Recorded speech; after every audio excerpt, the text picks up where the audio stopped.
So we learned over the past 24 hours that Henry Cejudo has had to pull out due to an injury. So what more can you tell us about this situation? Yeah, it's an unfortunate turn of events for Cejudo and Pettis, UFC 211 in a whole.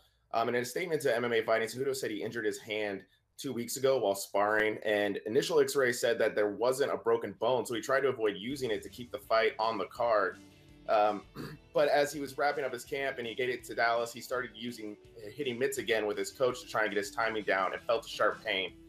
He thought maybe a cortisone shot could help it, but instead he went to see a hand specialist, and they revealed a series of injuries that include a cyst and a possible torn ligament.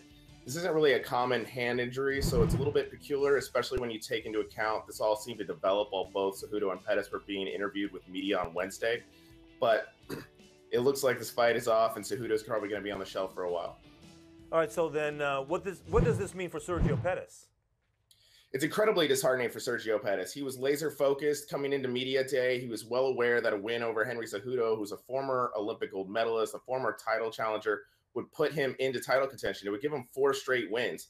His other challenger for a title shot right now is Ray Borg, who has a 2-fight win streak, not quite the 3-fight win streak that Sergio Pettis has, with a 4-fight win streak he would have had if he beat Cejudo.